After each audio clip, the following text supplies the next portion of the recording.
Hi guys, for today's video guys, pupunta po ako sa supermarket. Hi guys, andito po ako sa store. Naghahanap ako ng grapes grafted. So may nakita kami dito. So namimili ako kung saan yung grapes na walang liso. So ito po guys, marami pong klase na grapes. Yan po. Malaki na siya guys, oh. So, meron akong banana na nakita dito, pero hindi ko alam kung mabuhay ito pag winter. So, mura lang naman siya guys. Yan po nakita ninyo. Banana po to siya guys, mustasa. Yan po ang klase ng banana. Ito po ay paigi. Pero kailangan po talaga itong malaking area kasi kakahoy po ito yung paigi.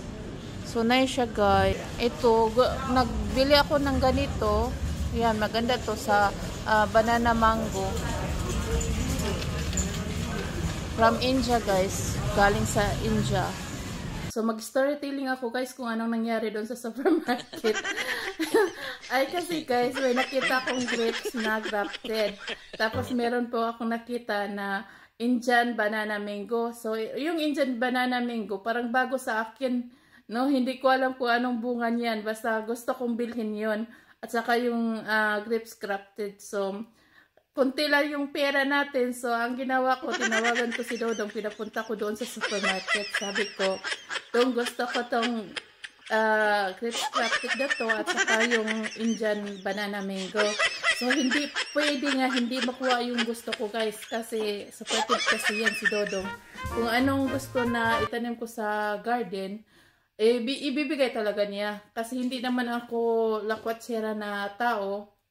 So, mahilig talaga sa ako magtanim. So, yung pag makakita ko ng tanim, nagblink-blink yung mata ko guys. Pag gusto ko talaga bilhin. I-camp ko talaga yun.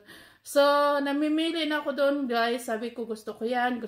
So, sabi niya, anong gagawin mo doon sa garden natin? Gawin mo ng kagubatan. So, syempre guys, bright tayo, di ba?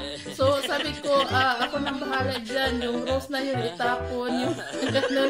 So, guys, nanalo tayo. Meron na tayong, grapes crafted na bagong variety. At saka meron tayong Indian banana mango. So, ipapakita ko na sa inyo guys. So, yan po ang pinabila ko kay Dodong. Yan guys, Nero. Gusto ko kasi yan kasi kunti lang yung liso. Tapos ito guys, bago to sa akin. Yan parang daw to, Indian banana mango. Yan guys Indian banana. So, let's see kung anong bunga nito guys. Basta yun na yun.